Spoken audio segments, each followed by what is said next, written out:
So if you want to see the most clapped out 11-year-old BMW, here it is. This is my 2012 BMW 128i. As you can see, it's pretty damn clapped. Panel gapping is atrocious on this thing, and the bumper's fucked up right there. And that's because it was in 3 accidents. The first one, it was kind of repaired professionally, so color match and everything. That was on the road. Second and third time, second one wasn't really too bad, but that's what caused the side skirt to come off. So I lost the side skirt to that accident. The last one is to why it's 3 different freaking colors. Messed up the bumper again, nicked the hood, and got new fenders because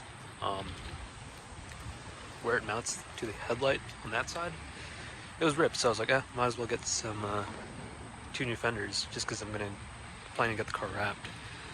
So changed that. I tried painting them because the fenders that I got weren't painted. Horrible job. But this thing, this was from when the car was actually clean, 2.5 years ago.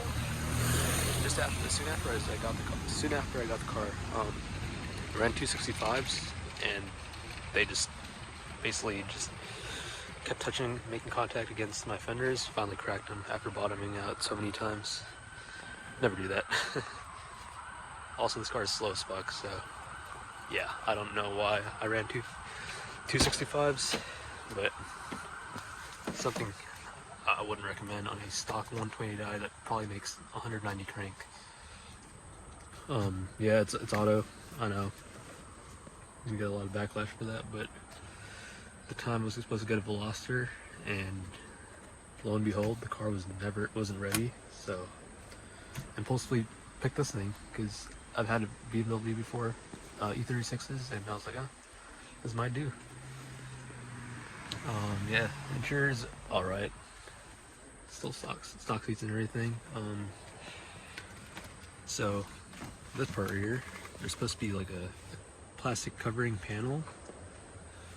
I took that off because my foot control module got fried. And this is the one that was previously on the car, but the first time around, the original one, I fried it. So I was jump starting the car like an amateur, and the person I was helping kind of like moved one of the cables, and it arced, semi-arced, and completely fried my module. I didn't have any gauge lights, I didn't have any headlights, taillights, and I'd had to drive home with just my corner lights. Found this at a junkyard off of a 3 Series E90, hoping it'd work, and it did. It just didn't serve its purpose. So I didn't have any high beams. I had headlights. My brake lights were they stayed on at night, but it was just the parking lights. So the really dim, like, accessory lights on those. But that's that. Finally found one off of a 1 Series that I drove 35 minutes for, and we're good now.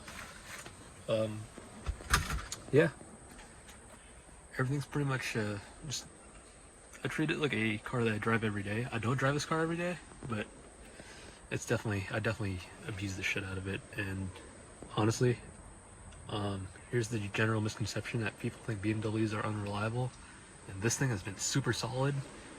This is also one of the cars that I've driven the furthest.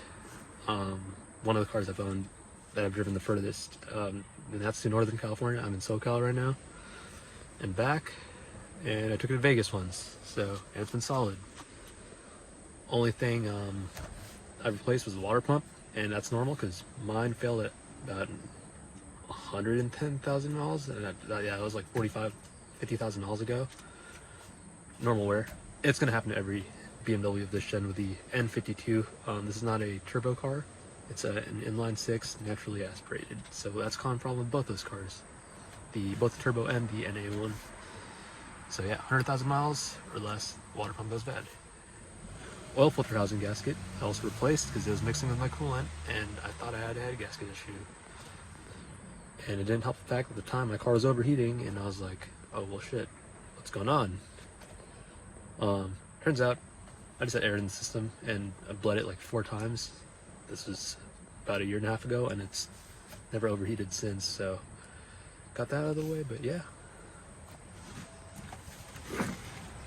this is what a clapped out 2012 BMW 1 Series looks like. I swear, I feel like this is, if you have a even more clapped out 1 Series in SoCal, let me know.